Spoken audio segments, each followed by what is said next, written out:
Hi, I'm Sherry Gintner from Good Dog Behavior Training, and it's a great day to be out with your good dog.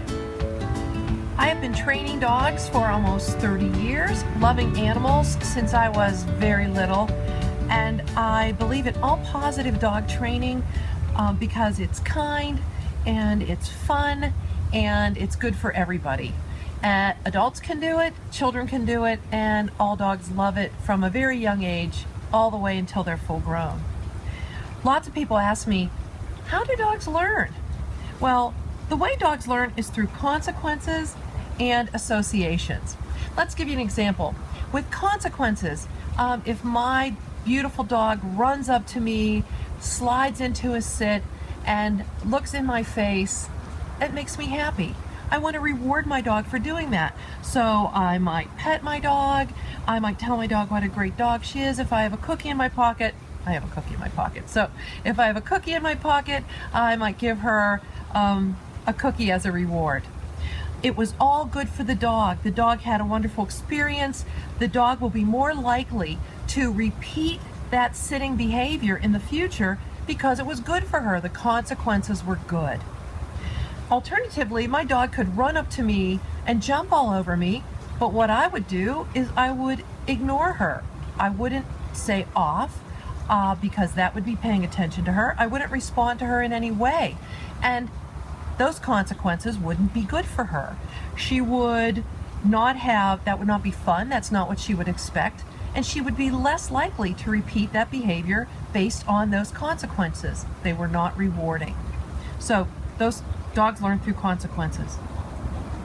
Interestingly enough, Dr. Susan Friedman at the University of Utah recently spoke at a conference that I was at, and she mentioned now that the belief is that consequences are changing genes.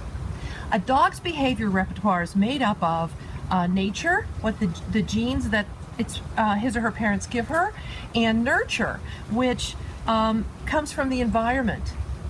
Now what they're believing is that the consequences from the animal's behavior is modifying the genes, and this has huge impact on what we believe about evolution. The other way that dogs learn is association. So associations are things that are paired closely in time. The doorbell rings, your dog predicts that there's something exciting outside. Dr. Temple Grandin tells us that dogs are great novelty seekers. Animals are great novelty seekers. And novelty can even overcome fear. That's how strong of a drive novelty is. Well, your dog is going to get excited, maybe jump, maybe bark at what's outside. You can change your dog's association, change your dog's mind about thinking that there's always something exciting outside by asking your dog to sit and feeding your dog food rewards whenever the doorbell rings. Doorbell is associated with cookies when I sit here on the rug. It's no longer associated with something coming in.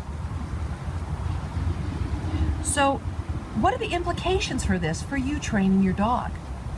If you carefully give your dog the experiences that he or she needs to make associations that you appreciate, and if you give your dog consequences for her behavior that guide your dog to behave in the way that you appreciate, you reward behaviors that you appreciate, you're going to be a lot happier with your dog.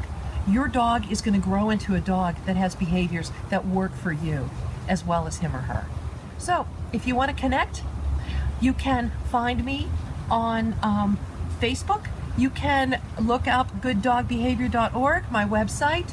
You can find additional videos to learn from on YouTube, or you can send me an email or give me a call. If you call, be patient. I'm usually seeing clients. I'll call you in 24 hours. Thank you.